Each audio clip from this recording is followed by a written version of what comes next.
শহর কখন বৃদ্ধ হলো, বুকের ভিতর গল্প জমে পাথর কুচি, ঠিকানাহীন দ্বিখণ্ডিত চিঠির মাঝে আমরা সবাই ঠোঁটের ছায়ার লবণ মুছি।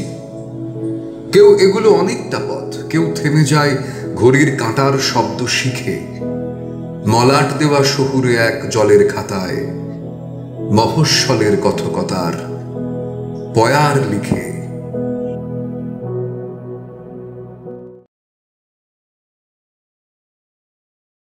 নমস্কার, মুদ্রার আড্ডায় আজকে আবার এসেছি দুজন বিশেষ অতিথি নিয়ে।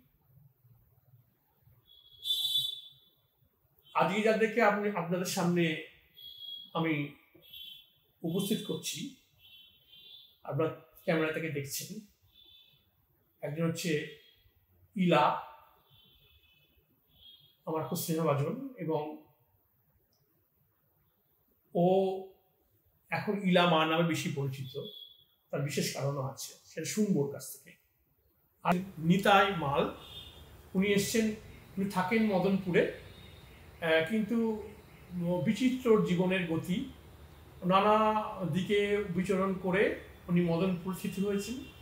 আদতে বীরভূমের মানুষ, এবং তার বিচিত্র জীবনের কথা শুনবো। তার একটা বিশেষ পরিচয় আছে, তিনি নিজে গান রচনা করেন, তাতে নিজেই সুর দেন এবং গান করেন।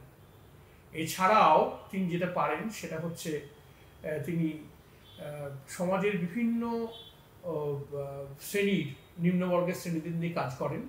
তাদের জন্য আমি বলবো আশ্রম, উনি অন্য কথা বলেন। তারাশঙ্করের হাঁসুরি বাঁকের কথা বলেছেন, সেই হাঁসুরি বাঁকের কাছে উনি একটি জায়গায় তাদের একটা আশ্রম করেছেন, সেখানে তিনি নানা ধরনের কাজ করছেন। সেই কাজের কথাগুলো আমরা শুনবো তার কাছে। আজকে আমি শুরু করব প্রথমে ইলার একটা গান দিয়ে।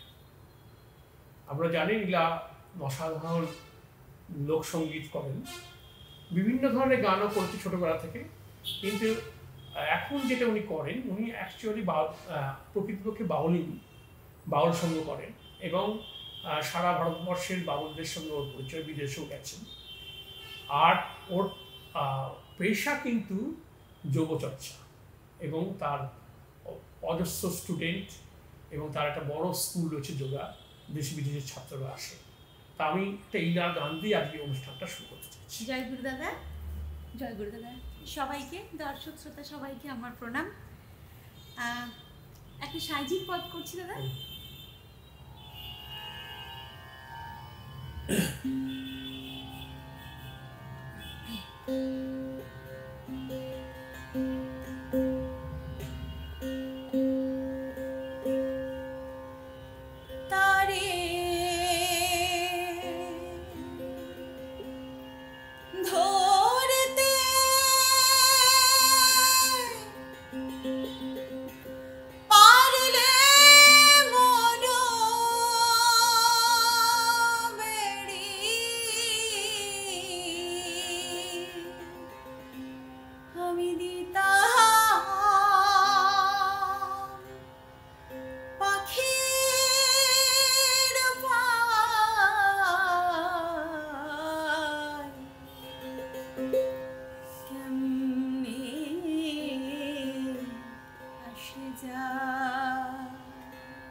খাঁচার ভিতর পাখি কেমনে আসে যায়, খাঁচার ভিতর পাখি কেমনে আসে যায়। তারে ধরতে পারলে মন বেড়ি, ধরতে পারলে মন বেড়ি দিতাম পাখির পায় কেমনে আসে যায়, খাঁচার ভিতর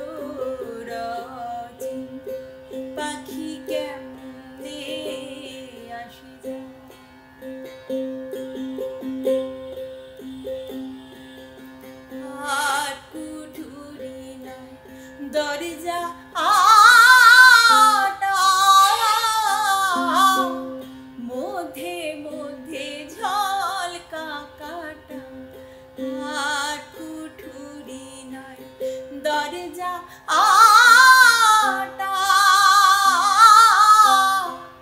মধ্যে মধ্যে ঝলকা কাটা তার উপরে সাদর কোটা তার উপরে সাদর কোটা আয়না মহল তার কেমনে আসে খাঁচার ভিতর আছে পাখি কেমনে আসে খাঁচার ভিতর আছে পাখি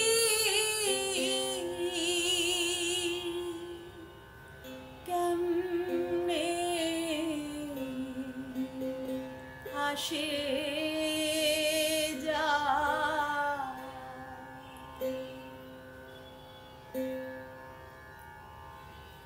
দারুণ একদম শুরুটাই অসাধারণ গান দিয়ে শুরু হলো লালনের এটা আমার প্রিয় গানের মধ্যে একটা ভীষণ প্রিয় গান।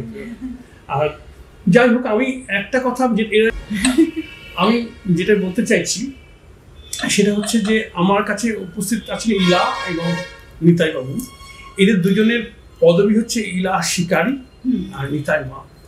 এই পদবীতে কিন্তু আমাদের আমরা যারা নদিয়া বা মানে কলকাতার কাছাকাছি থাকি বা এই অঞ্চলে সে খুব পরিচিত নয়, কিন্তু এর দুজনেই হচ্ছে উপাধি পাওয়া পদবী আমি যে মনে হয় দেখে মনে হয়। এবং মাল পদবীটা সাধারণত বীরভূমের দিকে দেখা যায়, বাংলাদেশেও আছে। আর এটা নিয়ে একবার খুঁজেও ছিলাম, হ্যাঁ তিতাস একটা নদীর নাম, মানে মালটা এলো কোথা থেকে, সেই জন্য আমি এটা নিয়ে খুব আমাদের যারা ছিলেন একটু লেখাপড়া জানা তাদের কাছ থেকে এটাকে খুঁজেছিলাম। তারপরে খুঁজতে খুঁজতে একজন বলল যে ঠিক আছে তিতাস একটা নদীর নাম, সেখানে তুমি পাবে ওটা সম্ভবত হ্যাঁ অদ্বৈত বর্মনের। তো ওনার না সেটা হচ্ছে যে উনি লিখেছিলেন, তো সেটা হচ্ছে যে মল্ল থেকে মাল, মানে আগেকার দিনে রাজাদের মল্ল যোদ্ধা ছিল, হ্যাঁ তো সেই সেন রাজাদের মল্ল যোদ্ধা ছিলেন মাল।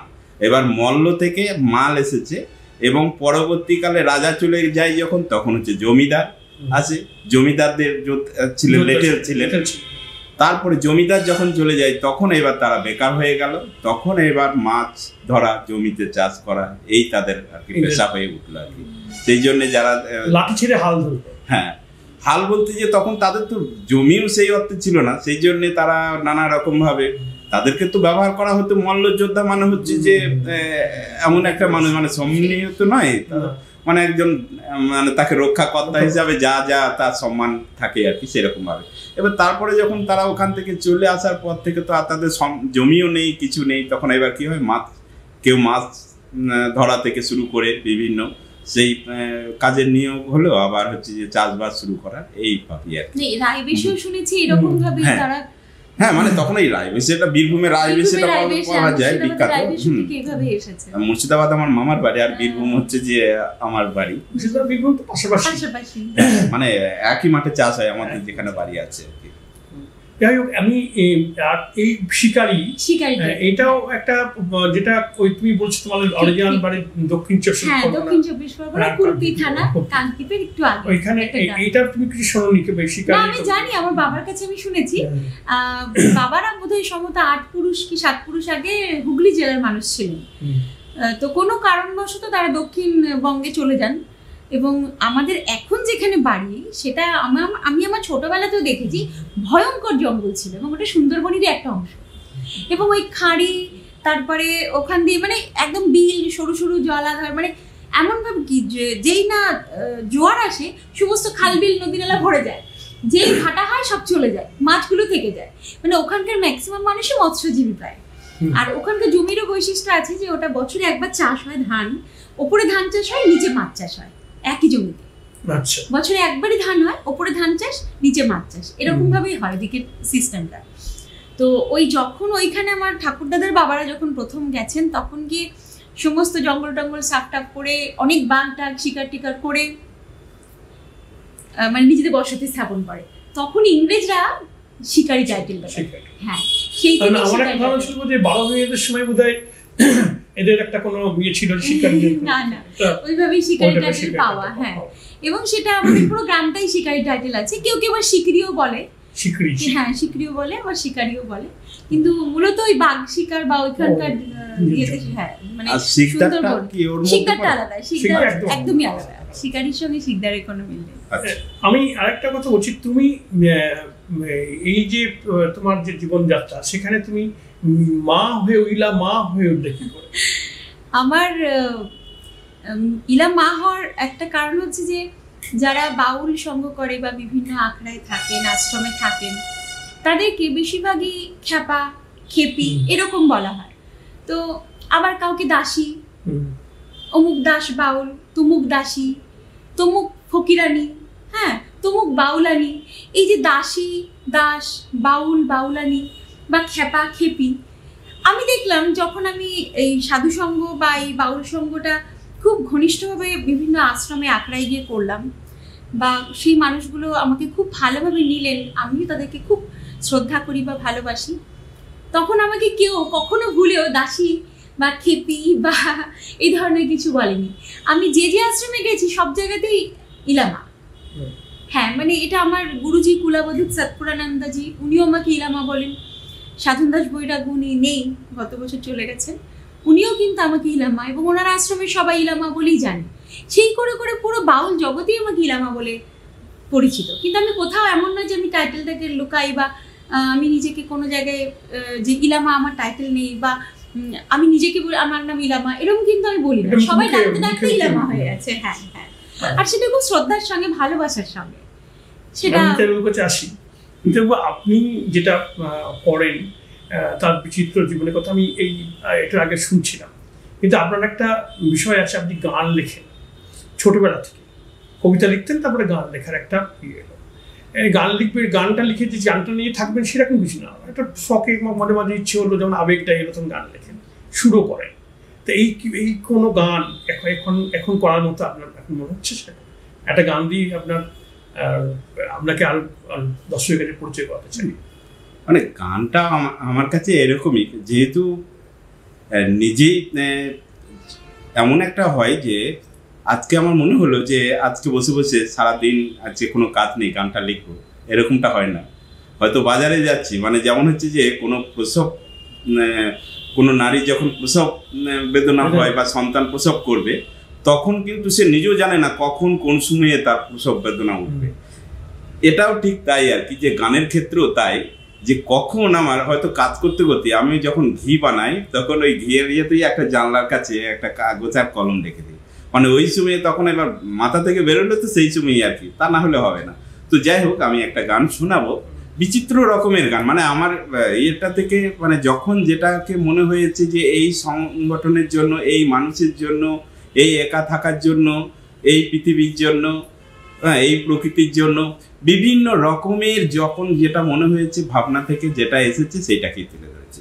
তো এখন আমি একটা গান আপনাদেরকে একটু শোনাতে পারি, সেটা হচ্ছে যে এই যে আমরা এখানে যারা বসে আছি, একটা ভালোবাসা, এই ভালোবাসার মধ্য থেকে আমরা এসেছি, আবার কত এরকমভাবে ভালোবাসা আসে, ভালোবাসা যায়, বিচ্ছিন্ন হয়ে যায়, আমরা ধরে রাখতে পারি না, কেন যায় কেন আসে কিছুই জানি না।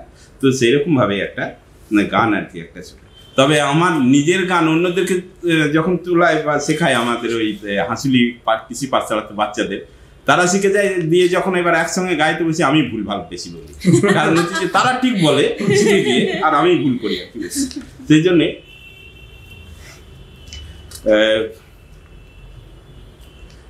একটা গান যেটা হচ্ছে যে এই যে ভালোবাসার গান, সেটা এরকম আর কি। এই আমাদের ভালোবাসা নিত্য নতুন খেলা, ভাঙছে যত গড়ছে তত এ বেলা ও বেলা, এই আমাদের ভালোবাসা নিত্য নতুন খেলা, ভাঙছে যত গড়ছে তত এ বেলা ও বেলা। স্বপ্নগুলো তাই শিউলি ফুলের মতো, স্বপ্নগুলো তাই শিউলি ফুলের মতো, হচ্ছে যত ঝরছে তত এ বেলা ও বেলা, হচ্ছে যত ঝরছে তত এ বেলা ও বেলা। এই আমাদের ভালোবাসা নিত্য নতুন খেলা, ভাঙছে যত গড়ছে তত এ বেলা ও বেলা। দিনগুলি সব চুপি চুপি বদলি হয়ে আসে, কেউ দেখে না কেউ বোঝে না আসল সত্যটাকে। দিনগুলি সব চুপি চুপি বদলি হয়ে আসে, কেউ দেখে না কেউ বোঝে না আসল সত্যটাকে। এমনি করে হায় বদলিয়ে সব যায়, এমনি করে তাই বদলিয়ে সব যায়। পুতুল খেলার মতো নাচি এ বেলা ও বেলা, পুতুল খেলার মতো নাচি এ বেলা ও বেলা। এই আমাদের ভালোবাসা নিত্য নতুন খেলা, ভাঙছে যত গড়ছে তত এ বেলা ও বেলা, এ বেলা ও বেলা। এরকম আর কি, মানে এটা এক একটা আরো আছে। এই প্রসঙ্গে বলি যে আমার খুব গান করতে ইচ্ছে করে, বিশেষ করে রবীন্দ্রনাথের গান। গান সঙ্গ করি আমি, অজিরন বাউল সঙ্গ করে রবীন্দ্রনাথকে মনে সবসময় নিয়ে থাকি। গীতে বিতান আমার প্রিয় বইয়ের মধ্যে একটা। তা আমি একা একা গান করি, আমার ছেলে প্রতিবন্ধী মানুষ, আমাকে গান শোনায়, কোনো সমস্যা নেই। ও গান শুনতে ভালোবাসে, ওই গানই শোনে। আমার মা খুব ভালো গান করতেন, এখন পারেন না। তা মার কাছে যখন গান করি শোনায় জোরে, তখন মা কিছু শুনে পরে শোন, মানুষ না একটা সুর ভেতর থেকে নিয়ে যাবে, তোর গলা একটু শুনলি, তোর দুর্ভাগ্য, তোর এত ইচ্ছা কিন্তু সুর একটুও নেই। তা আমি নিতাইবাবুকে বলছি, আপনি কার কাছে শেখেননি বলেছেন, কিছু করেননি, কিন্তু আপনি এটা মানে স্বভাবজাত সুর নিয়ে জন্মেছেন, সে সুরটা আপনি দিতে পেরেছেন এবং লিখেছেন ভালো। তো এটা একটা ঈশ্বরের দান। আমার যেমন নেই এই দুর্ভাগ্য, আমার, আপনি কিন্তু নিয়ে জন্মেছেন, এখন সবকিছু নিয়ে। আর আপনার একটা কথা, উনি বাই প্রফেশন উনি ঘি তৈরি করেন, উনি সেই ঘি সব থেকে বিক্রি করেন। তা আমি জিজ্ঞেস করেছিলাম যে আসল ঘি চিনব কি করে? তা ওনার বক্তব্য শুনে মনে হচ্ছিল আসল মানুষই আমার চিনতে পারেন, তো ঘি আসল ঘি চিনব কি করে? তা যাই হোক, একটু মজা করে বললাম। কিন্তু ওর বিচিত্র জীবন। উনি একদিন ঘুরে বেড়াতে বেড়াতে ওনার মনে কী করবেন, উনি হাওড়া স্টেশনে লোক কিছু শুনেছিলেন যে কিছু কাজ করার নেই, সেখানে বেরিয়ে পড়েন, জন ফোন কাটবো, কারো বাড়িতে কাজ করবো, যা কাজ পায়। তো শেষ পর্যন্ত উনি একটা কাজ ওখানে দাঁড়িয়ে দাঁড়িয়ে ফিরে আসছেন, কাজ উনি পেয়েছিলেন, তার বাড়িতে যান। সেখান থেকে ঘুরতে ঘুরতে কাজ করতে করতে উনি একটা সংগঠনের সঙ্গে যুক্ত হন, সামান্য মাইনে। সেখানে দীর্ঘদিন কাজ করার পর, মালিক কাজ করার পর, ওই চাষের কাজের জন্যই ঘুরে বেড়াবে। তারপরে এই বিভিন্ন জায়গায় ঘুরতে ঘুরতে ঘুরতে উনি নিজের জীবনটাকে তৈরি করেছেন। উনি এখন একজন, আমি মনে করি যে উনি একজন, কি বলবো, একজন গ্রামীণ, আমাদের বাংলার গ্রামীণ দার্শনিক, ফিলোসফার। এবং তিনি একটা একদম তার নিজস্ব দর্শন আছে, নিজে একটা দিয়ে চলেন, কারোর দ্বারা প্রভাবিত। উনি চেয়েছিলেন যে একজন স্বাধীন জীবন যাপন করতে, যা কারোর দ্বারা প্রভাবিত হবে না, আমি আমার নিজের মালিক, ঈশ্বর ছাড়া। তা সেই জীবন উনি যাপন করেন এবং একটা উনি বহুদিন প্রথিত হয়েছেন, সংসার করেছেন মদনপুরে। এবং না, আবার মদনপুর থেকে আবার পাটটা তুলে দেওয়ার চেষ্টা করছি, কারণ হচ্ছে যে একটু বলিনি আপনার কথা বলার আগে, সেটা হচ্ছে যে মদনপুরেতে এলাম, তারপরে দেখলাম যে এই যে আগে যেখানে ছিলাম সোদপুরে, সেখানে তো 2000 টাকার কাজ ছেড়ে দিয়ে মদনপুরে এলাম 500 টাকায়। 8 বছর সেখানে থাকলাম, 500 থেকে 700 টাকাই ছিল মাসিক বেতন।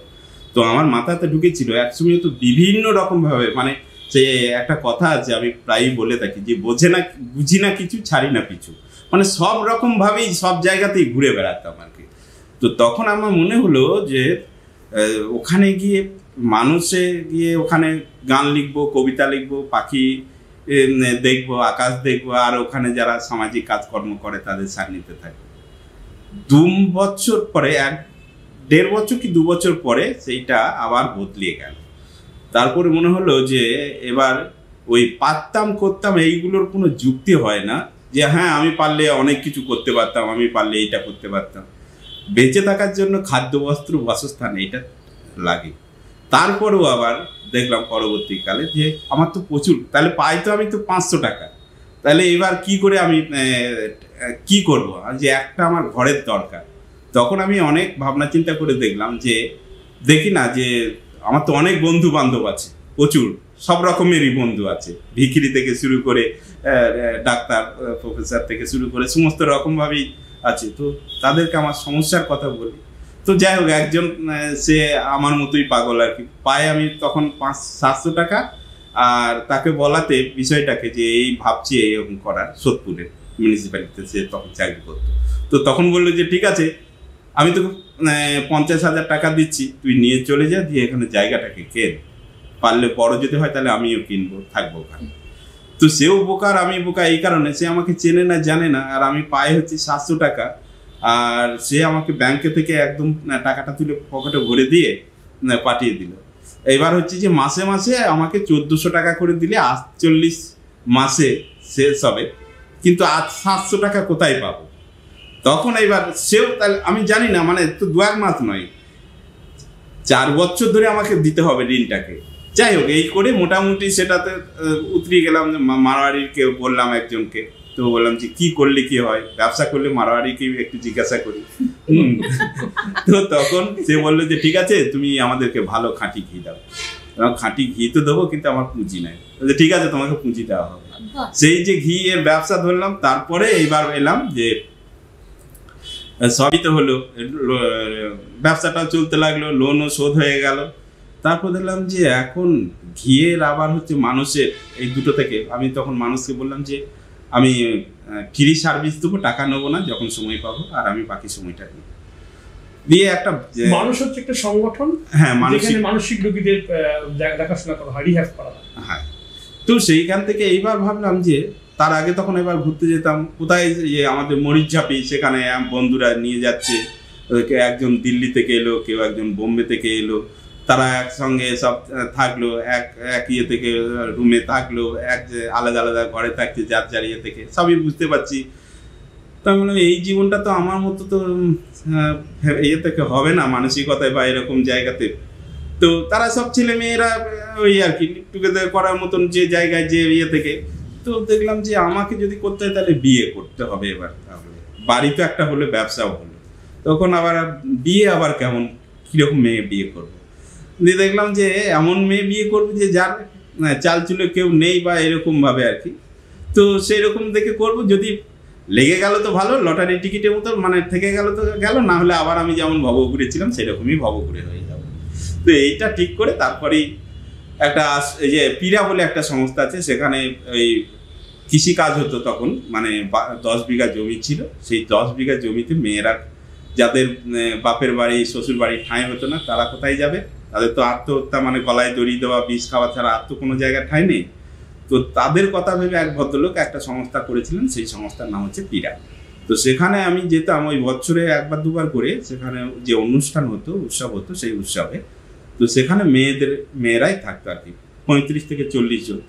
হঠাৎ 6-7 বছর পরে যখন ওখানে গেলাম, ফান বন্ধ হয়ে গেছে, সব মেয়েরা চলে গেছে, মাত্র 3 জন আছে। তো বললাম যে সবাই চলে গেছে, তোমরা যাওনি কেন? তো তারপরে হচ্ছে যে, তো আমি তখন ওরা বললো যে আমাদের তো ডিভোর্স নিয়ে, এটা নিয়ে লড়ালড়ি হচ্ছে, এখন কেস চলছে, সেই জন্য। আর একজনকে বললাম যে তুমি যাওনি কেন? সে বললো যে আমি যাইনি, আমার এই ছোট্ট বাচ্চাটাকে নিয়ে কে কোথায় নিয়ে যাব। আর তার মানে তার 14 বছর বয়সে বিয়ে হয়েছিল, 1 মাসের বাচ্চা নিয়ে তাকে স্বামী তাড়িয়ে দিয়েছিল। এবার বাপের বাড়িতে পাঠিয়ে দিয়েছে, বাপের বাড়ি থেকে সে আবার চলে যায়, ওই পিরাতে পাঠিয়ে দেয়। বলে আমি এখন কোথায় যাব? তারপরে একদিন আমি উঠে দোতলাতে, পরের দিন আর কি, ছাদ থেকে দেখছি যে সবার আগে উঠে গরুর গোয়াল কাড়া, তারপরে বাসনগুলো সব রাত্রে খেয়েছে, সেগুলো মাঝে। আমি ভাবছিলাম যে আচ্ছা, এরকম মেয়েকে বিয়ে করলে কেমন হয়। দিয়ে আমি বললাম যে আচ্ছা আমি একটা কথা ভাবছিলাম যে তুমি কি কারণে স্বামীর বাড়ি থেকে বঞ্চিত হয়েছো আমি জানি না, আর আমিও সংসারী মানুষ কিনা জানি না, কারণ হচ্ছে আমি ভবঘুরে ছেলে। তবে আমার একটা ব্যবসা আছে আর একটা বাড়ি আছে, মাটির বাড়ি। তো সেটাতে তুমিও ভাবতে পারো আমিও ভাবতে পারি, 2 বছর সময়। তো বলেছি 2 বছর আর সময় গেল না, ও 1 বছরের মধ্যে কাগজপত্র ঠিক করে আমাদেরই হালিশহর বিজ্ঞান পরিষদের বন্ধু ছিল, সে রেজিস্ট্রি করে বাড়িতে এসে সব ঠিকঠাক করে দিয়েছে। তারপরে এবার মেয়েটাকে নিয়ে আসা হলো। এইবার সবারই উপরে চাপ পড়ে গেল যে তোমার ঔরসে না হলে ওই বাচ্চাটাকে শ্বশুর বাড়ি থেকে শাশুড়ি মাও বললেন, আমার বাড়ি থেকেও এরকম ভাবে। মাকে যখন জানালাম তখন বললো যে এরকম ভাবে বাচ্চা আছে, তারপর আবার একটা মেয়ে বাচ্চা। হ্যাঁ, তখন মা আমাকে বললো যে ওরে কাউকে বলার দরকার নেই, 1 বছর ওখানে থাকবি, তারপরে বীরভূমে গিয়ে যখন মাকে আমি বললাম, তারপরে কার নিয়ে কি অত নিয়ে কেউ খোঁজ খবর থাকবে না। আর বাবা ছিল সেরকম উদ্যোগতা, বললো যে তোর যেখানে ভালো লাগবে হ্যাঁ সেখানেই বিয়ে করবি, তোর যদি মনে হয় যে তাকে বিয়ে করলে সুখী থাকবি তাহলে তাই করবি। আর 6 ভাইয়ের মধ্যে দিকে ছোট ভাই আর 1 ভাই একটু বাধা দিয়েছিল। তো যাই হোক আর কি, দাদা এরকম কেমন কেমন লাগছে, সে আবার উপমা দিল, এই দেখো বিয়ে করেছিল ওই করেছিল তাদের সব এরকম ভাবে। এইবার হচ্ছে যে তারপরে বিয়েটা তো হয়ে গেল, এবার আমার ঔরসের একটা বাচ্চা না হলে তাদের ইয়ে হবে না। সে আমার বাড়ি থেকে চাপ, শ্বশুর বাড়ি থেকে এবং আমার স্ত্রীর কাছ থেকে। যাকে সেটা এখন মোটামুটি বিয়ে করলাম। যে ভালোবাসা পেলে সবাই কাঙাল, ভালোবাসা সে কি বুড়ো কি বাচ্চা কি যুবা সবাই আর কি। তো ভালোবাসা যদি দিতে পারি তাহলে সে টিকে যাবে, আর যদি না দিতে পারি তাহলে আমি জানবো যে আমারই কোনো জায়গায় একটা ঘাটতি আছে। তো যাকে সে এখন সে এখন মোটামুটি তাকেই রেখে দেওয়া হয়েছে, বিয়ে দেওয়া হয়েছে। সে এখন নিয়ে এইবার হচ্ছে যে জামাই এবং হচ্ছে মেয়ে বেলু শ্রমজীবীতে কাজ করে, তাদের পছন্দ করে তারা ঠিক করেছে। মেয়ে এবার মাকে বলছে, মা এবার একটু বিরক্ত হলো যে তোর আরো একটু ভালো সম্বন্ধ দেখে বিয়ে দেবো, তুই এটাকে কেন ইয়ে করছিস। এবার আমাকে বোঝাতে হলো, আমি বললাম যে খুব ভালো করেছে, আমারও তো কোনোই ছিল না, তারপরেও তো সবই তো একটু একটু করে। ছেলে যদি ভালো হয়, মানসিকতা ভালো হলে, তাহলে তোমার অসুবিধাটা কি আছে। আর ওদের নিজেরা ঠিক করেছে, তারপরে তো আমি আছি, মেনে নিলে এখন মোটামুটি সন্ধ্যে সোহাগা। এখন মোটামুটি এখন মা ওখানে থাকতো, মানে আমার স্ত্রী মদনপুরে থাকলে, আমি হাসুলিতে থাকলে একটু অসুবিধা হতো, একা একা থাকতো কেমন একটা। হাসুলিতে কি আছে বলছি তো। তারপরে এখন মেয়ে জামাই এখন এখান থেকে যাওয়া আসা করে, আজকে ওরা এসেছে, আবার কালকে ওরা চলে যাবে, শনিবারের দিন আছে। এই সপ্তাহে 3 দিন ডিউটি করে, ডবল শিফট করে, আর হচ্ছে যে 4 দিন এখানে থাকে।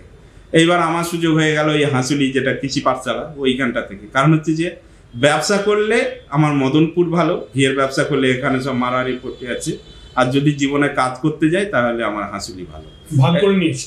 হ্যাঁ, তো এবার ব্যবসাটা করলে এখানে মদনপুরে থাকলে যেটা হতো যে আমার যে নিজস্ব যে চিন্তা ভাবনা সেইটা আমি তৈরি করতে পারতাম না। 2-4টে গান লিখে ওই কলেজ স্ট্রিটে বা বিভিন্ন প্রোগ্রামে সেখানে একটা গলায় একটা ব্যাগ নিয়ে ঝুলিয়ে আমি তোমার দিদি লোক বলে 2-একটা গান করে 2-একটা কথা বললে তো মোটামুটি সেখানে ফেমাস হওয়া যেত, কিন্তু আসলে মূল বিষয়টার ভেতরে যাওয়া যেত না, এটা ওপর স্তরে। আচ্ছা, এবার আমরা শুনবো হাসুলি কথা শুনবো, তারপর ওইখান থেকে হাসুলি যাওয়ার ব্যাপারটা বুঝতে পেরেছি। আমি যেটা এলাকাতে আসবো যে ব্যক্তিগত প্রশ্ন, উনি যেমন ওর মেয়েকে বিয়ে জামাই দিয়েছে, লীলার কে দেখে মনে হয় না, কিন্তু লীলার মেয়ে জামাই আছে। আচ্ছা, যাই হোক, এখন ব্যাপারটা হচ্ছে যে ইলার কিন্তু কোনো পীড়া ছিল না, ইলার একটা লড়াই ছিল। এই যে একার লড়াই, যেমন ওই যে যাকে বিয়ে করছেন সে তার সঙ্গী পেয়েছিল একদম, এই সেখান থেকে বেরিয়ে এসে আপনার সে বিয়ে, তোমার সে বিয়ে হলো। ইলারের যে একার লড়াইটা, এটা দীর্ঘদিনের। এই যে জার্নি, লড়াইয়ের জার্নিটা কেমন ছিল, সেখানে তা কি করে গানটা বাঁচলো, কি করে যোগাটা বাঁচলো, এই লড়াইয়ের মধ্যে যে কি করে রেখেছিলে? মানে সেটা তো একটা জীবনের লড়াই, তো অনেক সময় সাপেক্ষ, বললে পরে অনেকটা বড় সময় লাগবে। আমি খুব সংক্ষেপে বলছি।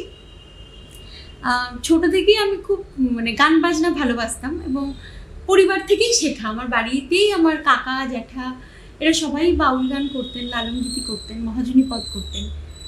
কিন্তু যেহেতু আমার বাবা একজন বিজ্ঞানী ছিলেন, এবার বাবার চাকরি সূত্রে আমাদের বাংলার বাইরেও অনেক সময় থাকতে হয়েছে। তখন বাবা মা ঠিক করেন যে ওর যখন গানের প্রতি এতটা ঝোঁক, গান তো ওকে শেখাবই, এবং বাবাও খুব চাইতেন যে আমরা বোনেরা গান বাজনা করি সবাই। আমাদের বাড়ির সবাই, মানে বাচ্চা থেকে বাচ্চারাও গান জানে। হয়তো সবাই শিল্পী নয় বা সবাই এস্টাবলিশ করেনি নিজেকে, কিন্তু সুর এবং সুরের প্রতি ভালোবাসার, গলায় সবার সুর আছে, এটা একটা মানে বংশগত চলে আসছে।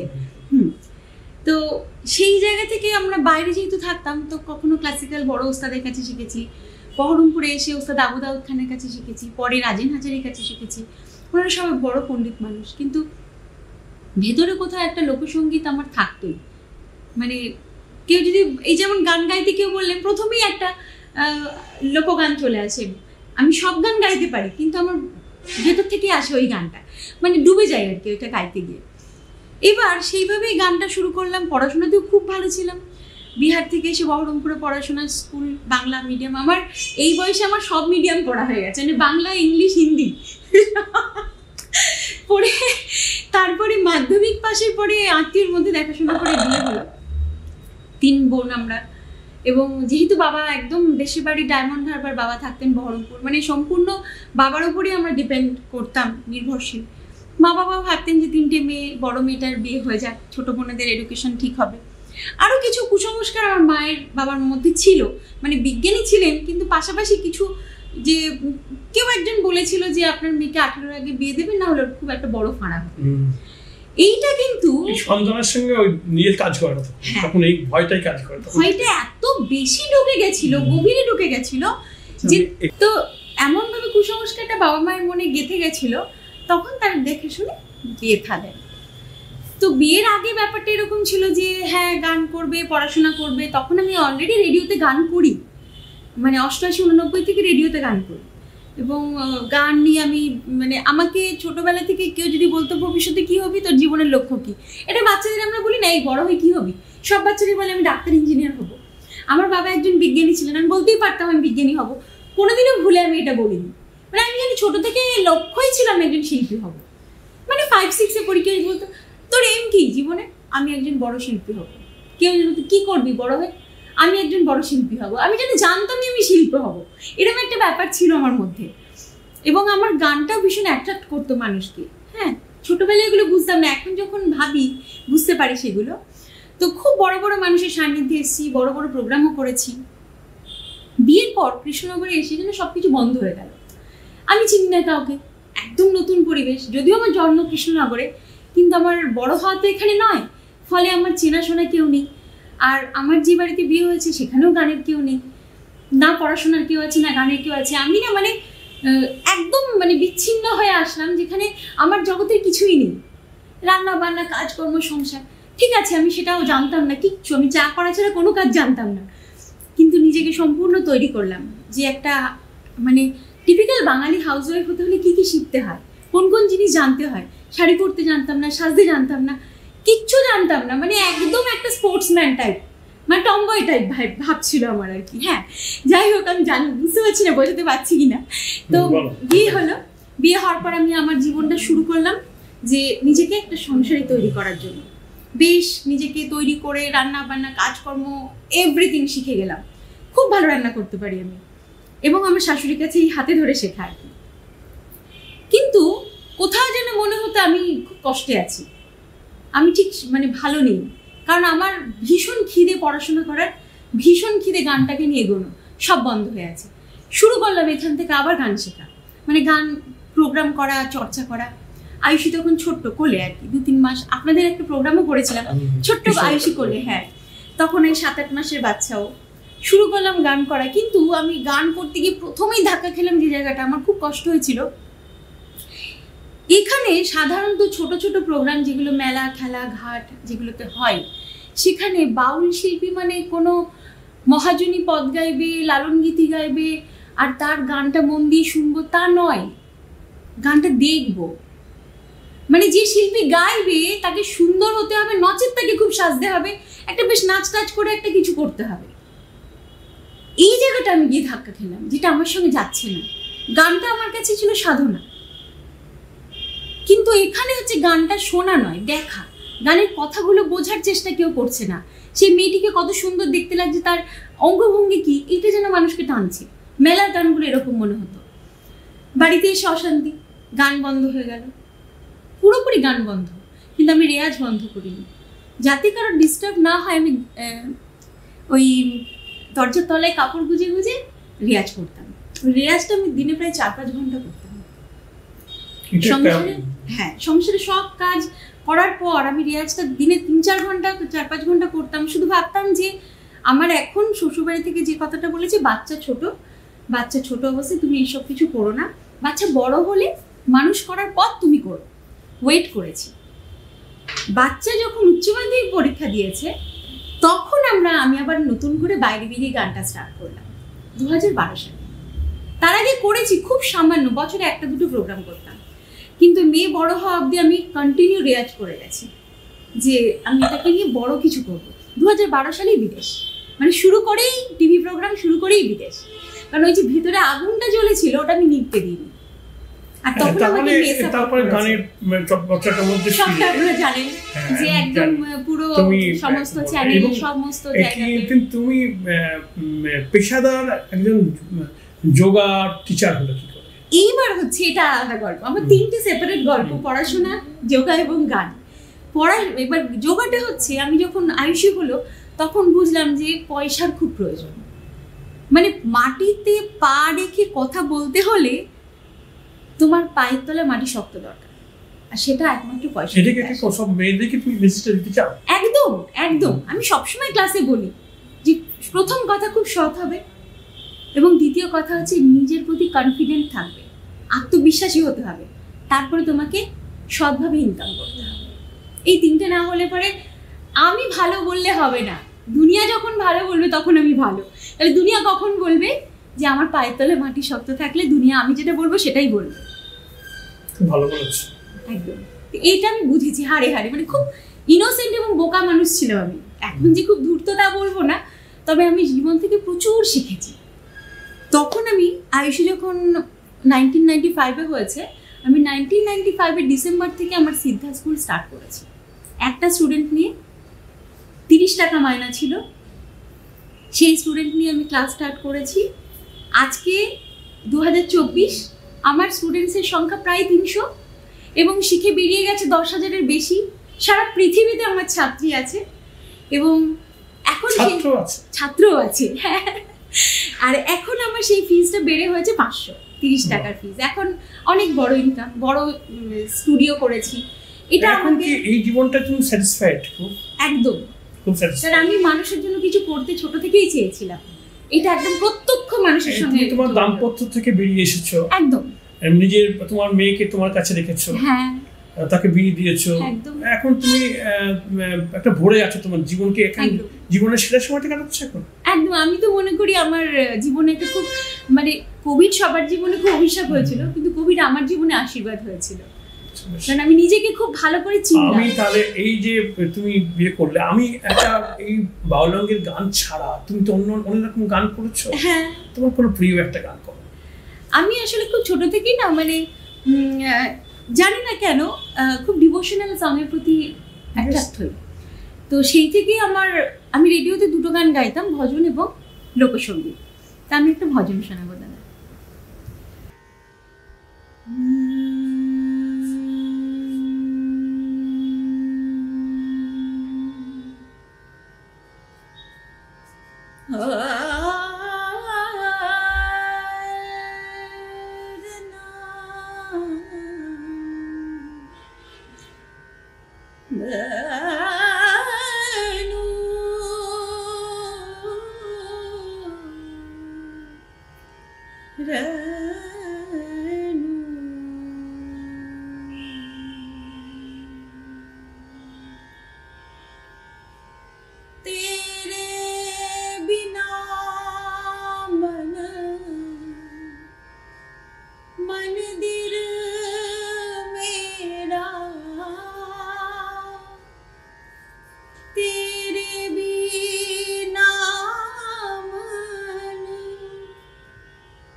मैं द्वार खोल कर बैठी हूँ,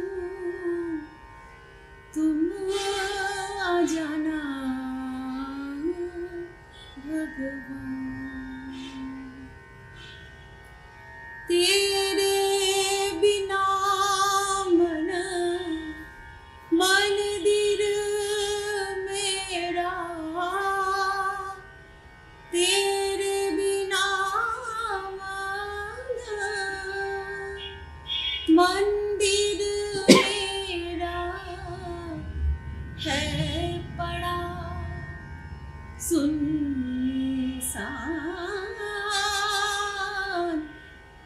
तुम आ जाना भगवान। मैं द्वार खुल कर बैठी हूँ,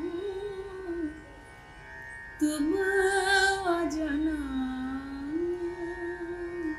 भगवान।